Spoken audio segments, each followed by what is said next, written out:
E hopu ana wau,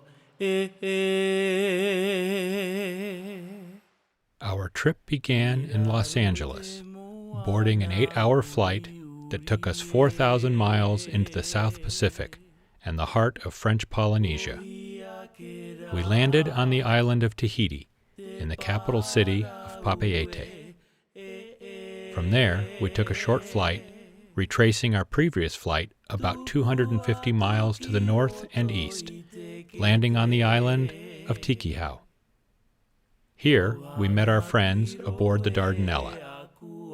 After a brief acclimation to the diving routines and the boat, we traveled about 40 miles further to the east, anchoring inside the lagoon of Rangiroa.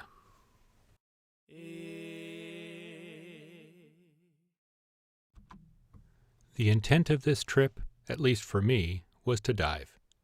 Our first dive was at night, on a shallow reef near the cut that connected the inner lagoon of the Rangiroa Atoll with the surrounding ocean. We used our deep blue lights and yellow filters to cause the corals and other creatures of the reef to fluoresce in a variety of colors that seemed to glow from within. As this technique is rather new, this is a perspective on the reefs that is unfamiliar to the locals, and so we relied on our own experience and knowledge to guide and inform our explorations. One evening, we had the pleasure to meet one of the village elders in Rangiroa. Though my French was non-existent, I was able to enjoy the local songs that he shared with us, and replayed them in my head as we drifted along the reefs that figure so prominently in this culture. Over the next few days, we dove on the outer reef, just outside the cut connecting the lagoon with the ocean. Here we first dove the reef wall with its familiar fish and corals.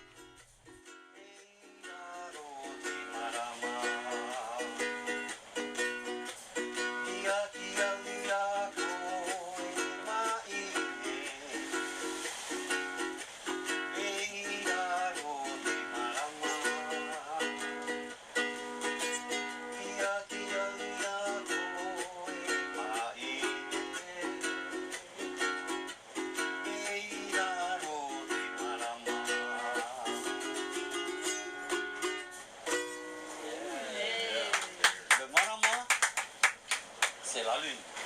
Marama. Marama. Marama et c'est et ça c'était pour la lune. Voilà.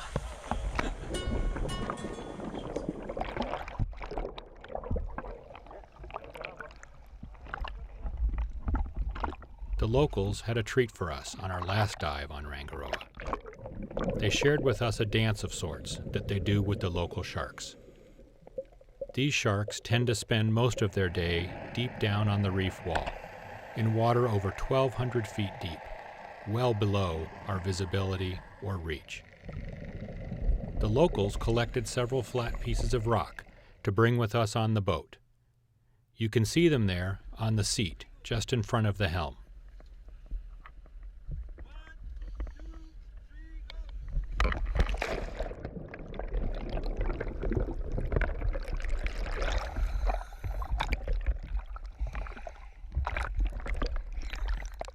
As we entered the deep blue open water, the captain periodically threw one of the stones into the water. We watched as they slowly drifted into the deep, oscillating as they drifted down.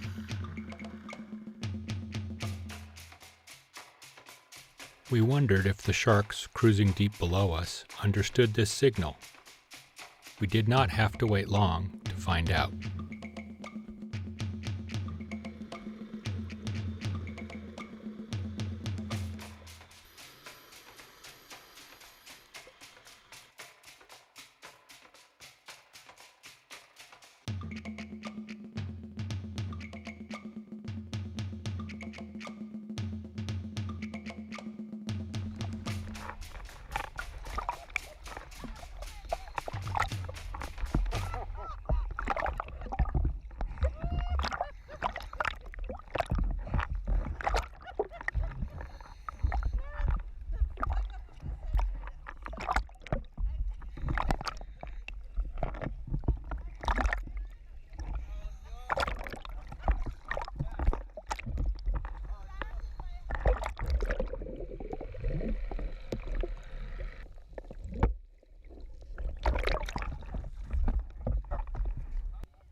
After this encounter, the reef wall dives were a stark contrast in both colors and pace.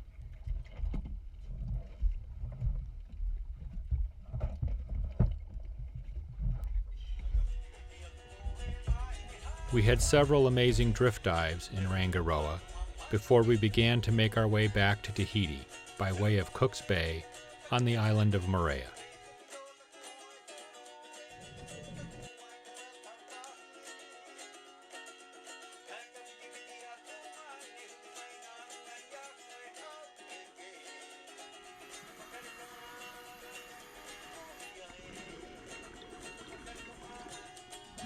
Back in Tahiti, we had one last dive.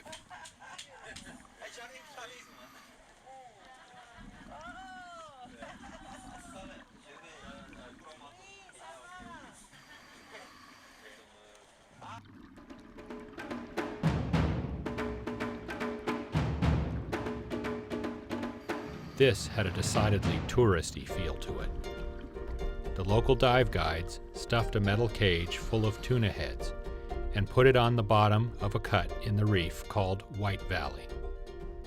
Here we waited, not long, for the local sharks and schools of hungry fish to have a leisurely brunch.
Along the way, I became the focus of a large male unicorn fish that appeared to be displaying to other males and females.